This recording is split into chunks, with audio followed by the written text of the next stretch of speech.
رسول اللہ صلی اللہ علیہ وسلم کی سب سے محبوب ترین بیوی مائی عائشہ رضی اللہ تعالی عنہا، جو صدیقہ بنت صدیق ہیں، باپ بھی صدیق ہے سچا، جن کا لقب صدیق پڑا ابو بکر صدیق رضی اللہ تعالی عنہ، اور ان کا نام خود صدیقہ، کیونکہ وہ سچی تھیں۔ جب ان پر الزام لگایا گیا، جب ان پر افک کا الزام لگایا گیا، ان پر بہتان لگایا گیا، زناکاری کا الزام نعوذ باللہ ان پر لگایا گیا، اور اللہ رب العالمین نے ساتویں آسمان سے ان کی برات کو نازل فرمایا، قرآن مجید کی آیتیں اتری اور یہ کہا کہ یہ بری ہے، اور لوگوں نے الزام لگایا ہے ان کے اوپر، وہ عائشہ رضی اللہ تعالی عنہا کہ جن سے اللہ کے نبی صلی اللہ علیہ وسلم بے پناہ محبت کرتے تھے۔ حدیث میں آتا ہے، بیان کرتے ہیں اللہ کے نبی صلی اللہ علیہ وسلم، ان فضل عائشہ علی النساء کفضل الثرید علی سائر الطعام، عائشہ رضی اللہ تعالی عنہا کی فضیلت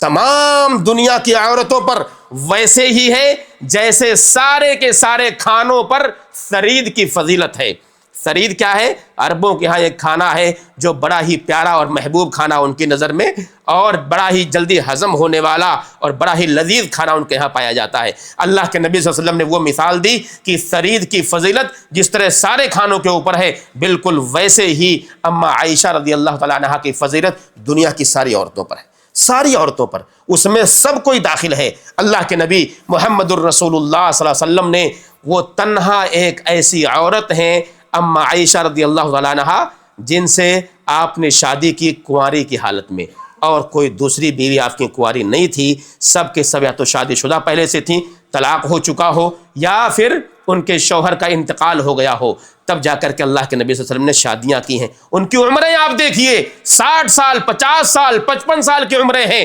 40 کے اوپر عمریں ہیں، اللہ کے نبی صلی اللہ علیہ وسلم نے شادیاں کی تھیں۔ ایک تنہا عائشہ رضی اللہ تعالیٰ عنہا ایک ایسی عورت تھی جن جو کنواری تھی، اور اللہ کے نبی صلی اللہ علیہ وسلم نے ان سے شادی کی تھی۔ آج نبی کریم صلی اللہ علیہ وسلم پر الزامات لگائے جاتے ہیں، ہمارے نبی پر الزام لگائے جاتے ہیں کہ نبی نے اتنی ساری عورتوں سے شادیاں کی ہیں، نعوذ باللہ۔ وہ ایک شہوانی شخص سے، ایک ان کو شہوت کی طلب تھی، نعوذ باللہ۔ انسان کو جب شہوت کی طلب ہوتی ہے تو وہ ہمیشہ تلاش کرتا ہے کہ غیر شادی شدہ عورت سے شادی کرے۔ آپ دیکھیے، پوری زندگی نبی کی سیرت کو پڑھیے، اندازہ ہوگا کہ مطلقہ ہیں، بیوہ ہیں، جو بے سہارا ہیں، اللہ کے نبی صلی اللہ علیہ وسلم ان کا سہارا بنتے ہیں اور انہیں اپنی زوجیت میں لاتے ہیں تاکہ آپ سہارا بن جائیں، ان کے کفیل بن جائیں، اور یہ پیغام دیا امت کے لوگوں کو کہ اے لوگوں، ہم میں سے جو شخص بھی اس کی طاقت رکھے اسے چاہیے کہ ایسوں کا سہارا بنے، بیواؤں کا سہارا بنے، مسکینوں کا سہارا بنے، جن کا کوئی ہمدرد نہ ہو ان کے لیے ہمدرد بنے، جن کا کوئی پرسان حال نہ ہو ان کے لیے کوئی ذریعہ بنے، ان کی زندگی کو بہتر کرنے کا ذریعہ بنے۔ ہمارے نبی محمد الرسول اللہ صلی اللہ علیہ وسلم نے امت کے لوگوں کو یہ تعلیم دی ہے۔ اللہ رب العالمین نے آپ کو تیسری بیوی کی شکل میں سودا بنت زمعہ کو دیا۔ یہ تیسری بیوی جو اللہ کے نبی صلی اللہ علیہ وسلم کی زوجیت میں آئیں، سودا بنت زمعہ رضی اللہ تعالی عنہا، جو خدیجہ کے بعد آپ سے جن کی شادی ہوئی تھی، مائی عائشہ رضی اللہ تعالی عنہا بیان کرتی ہیں کہ یہ ایک ایسی عورت میں نے دیکھی ہے، ایک ایسی عورت دیکھی ہے سودا بنت زمعہ کو،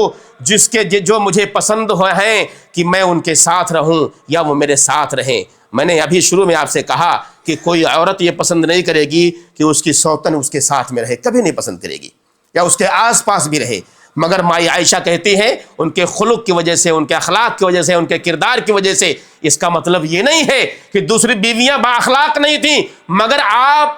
اتنی پسند تھیں سودا بنت زمعہ مائی عائشہ کو کہ وہ کہتے ہیں کہ میں آپ کے پیکر میں ڈھلنے کے لیے تیار ہو جاؤں، آپ کے ساتھ میں رہنے کے لیے تیار ہو جاؤں۔ وہ اس طریقے پر زندگی جیا کرتی تھیں، دوسری عورتوں کے بنسبت ان کے اندر بڑے اخلاق کے اعلیٰ معیار تھے۔ یہ سودا بنت زمعہ ہیں جو نبی کریم محمد الرسول اللہ صلی اللہ علیہ وسلم کی زوجیت میں آئیں۔